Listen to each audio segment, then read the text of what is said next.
The story begins with 16-year-old Tekashi, just another high school boy on the surface. But inside his home, life is heavy. Endless arguments, tension with his younger brother Jiko, so much pressure that Tekashi wishes he could live anywhere else. One morning, heading to school, he meets Shima, his childhood friend, a beautiful blonde girl. Together, they pretend to be a couple. But why? That secret will be revealed later. They walk together, chat, and finally split ways at the school gate. Tekashi wanders the campus alone. Suddenly, a girl collapses right beside him. Shocked, he rushes to her and carries her to the infirmary. She mumbles in her sleep, calling for her brother. Then she wakes, panicked. Not recognizing Tekashi, she lashes out, pulls a gun, Iton, and points it at him. "Who are you? Where am I?" she demands. Tekashi raises his hands, calming her. Before he can explain, she stumbles again, straight into his arms. Embarrassed, she fires, the bullet whizzing past his face. "You're crazy!" Tekashi blurts. "What's with that gun?" Finally, the girl steadies herself. "I'm Mui. And you are?" "Tekashi." But Tekashi notices something strange. Yellow light leaking from her weapon. He asks about it. Moi freezes. "Wait, you can see that?" Shock spreads across her face. She apologizes, muttering things he can't understand. Before Tekashi can press further, the door bursts open. A man steps in, cold eyes. He claims to be Mui's brother, but something's off. His name is Tsugashi. Mui insists he's been brainwashed, his memory rewritten. But Tsugashi snarls, "Don't lie, I'm not your brother." Then shadows move. Tsugashi's companions flood the room, aiming to capture her. Tekashi grabs a wooden stick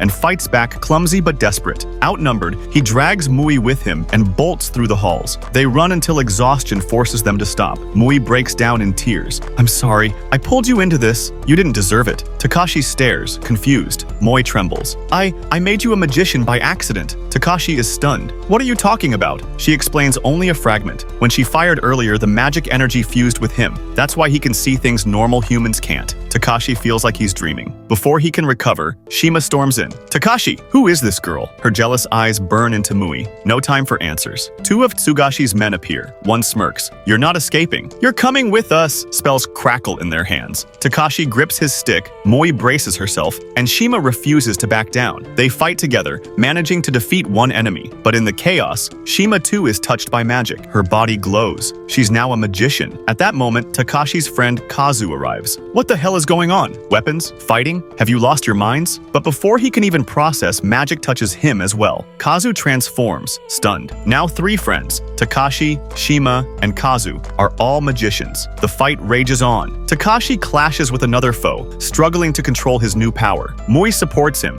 and together they land a crushing blow that finally drops the enemy. Breathing hard, Kazu demands, "Someone explain! What's happening?" Moi wipes her tears. "Follow me. I'll show you the truth." She leads them to a portal, into the world of chaos, a realm of sorcerers. When they arrive, their eyes widen. The land is broken, buildings shattered, ruins everywhere. Moi looks at them with determination and says, "Come with me. I'll take you to our magic academy." And she leads them straight there, where upon arrival they are taken to meet the academy's headmistress. And to their surprise, she looks like a little girl, yet she speaks with authority, apologizing to them for everything that happened and for the fact they turned into sorcerers because of her student. And then she begins explaining everything about magic, telling them that long ago wars between sorcerers and humans divided the world into two. The one they came from is called the protective world, where using magic is forbidden and punished severely. But here in the world of chaos, they are free to use magic. Tekashi asks her who their enemies are and what the conflict is about. She explains that their Subaru Academy is the only magic school in the world of chaos that believes in living peacefully with humans. But other organizations hold different beliefs and see humans as enemies to be destroyed. The first among them is the Black Magic Organization, whose members they already fought. And she says that now they have two choices. The first is to leave this world, return to their human one, but lose the magic power they gained. Or the second is to stay, join the academy and learn more about magic. Tekashi remembers his problems at home and after deep thought chooses to stay. And his friends also decide to remain with him, so they all join the academy as beginners. The headmistress welcomes them warmly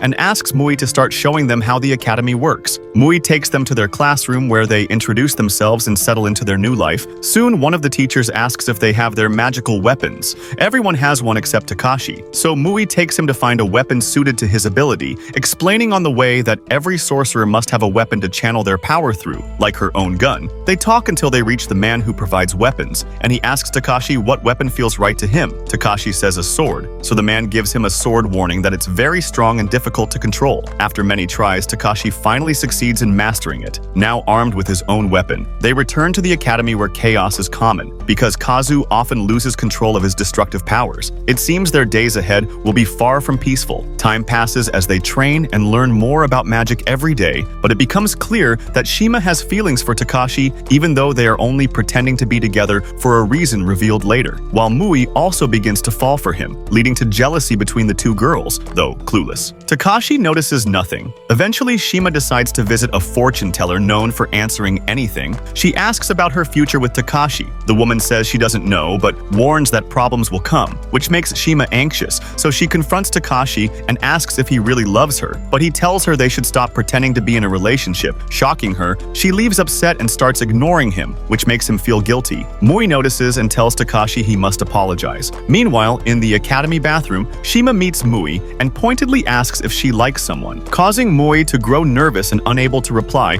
she walks away deep in thought until a boy approaches her, saying he heard she broke up with Tekashi and asks her to be with him. She refuses, but he grabs her shoulder and she suddenly collapses, haunted by past trauma. At that moment, Tekashi arrives, pushes the boy away, and helps Shima, worried for her. And now we learn the reason behind their fake relationship. Back in middle school, Shima was often harassed by boys, sometimes even assaulted, and Tekashi always protected her until they agreed to pretend to be a couple so no one would bother her, and they would stop once either of them found someone real. After this revelation, Tekashi apologizes to Shima for hurting her, telling her he never hated her and never will. She smiles and forgives him, but Tekashi thinks to himself that his problems never end. With his brother Jiko already ignoring him, we see a flashback showing that Jiko was upset when he found out about Tekashi and Shima, because he secretly liked her and wanted to be with her, so he felt Tekashi stole her from him, fueling their bitter rivalry. Time moves on, and Mui decides to visit the fortune teller herself, asking about her brother's location, still determined to save him. The woman gives her a clue, so Mui sets out alone to find him. While back at the academy, Shima tells the others that Mui has disappeared, so Tekashi, Shima, and Kazu rush out to search for her, stepping into the ruined world beyond the academy, shocked by its destruction and corruption everywhere. Meanwhile, Mui finds her brother, but instead of welcoming her, he attacks, saying she only saved him the trouble of looking for her. She desperately tries to remind him of their memories together, and though for a moment he seems moved, he still resists. At that time, Tekashi and his friends arrive at the scene and see Mui facing her brother, and their fates begin to collide. Thrown to the ground,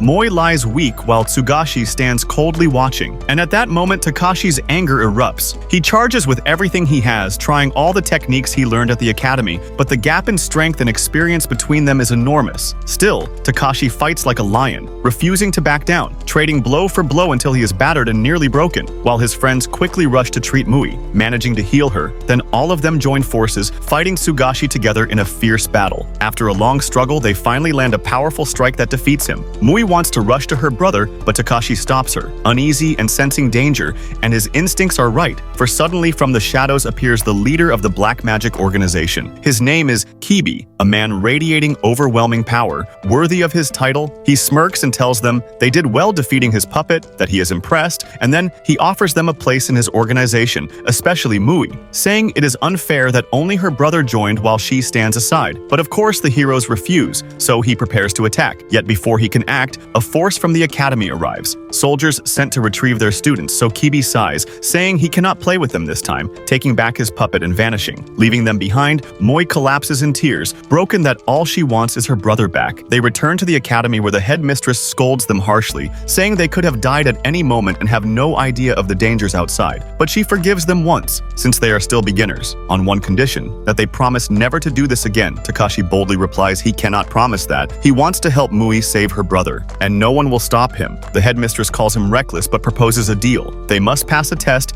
and if they succeed, she will allow them on a mission to retrieve Tsugashi, but if they fail, she will punish them. Tekashi agrees. Meanwhile, Kibi gathers his members, plotting further. While back at the academy, the test begins. They They must face robots, navigate a maze, and endure challenges, and to their shock, they encounter Taku. The boy Tekashi fought at the beginning, but now without memory. Taken by the academy and brainwashed to think he is one of their students, confused and saddened, the group presses on, passing every stage until the final trial. A fight with a massive robot, the battle is fierce, but in the end they triumph, proving their worth and earning the right to the mission. Soon preparations are made. Though tension lingers between Tekashi, Shima, and Mui, finally the day arrives. They gather with the headmistress who explains the mission. Others join them, and surprisingly she herself will come, though not to fight, for she has another purpose. Then, Taku is brought in shackled, something strange about him, and together they pass through a magical gate into the battlefield, where Kibi and Tsugashi are waiting. A hostage exchange is arranged. Tsugashi for a mage's power. During this, Tsugashi realizes something is wrong with his memories. The deal is completed, and the headmistress departs with Kibi, while Tsugashi, still lost, refuses to return with his sister, leading to a brutal fight that will decide everything. But shifting away, we see the headmistress clash with Kibi,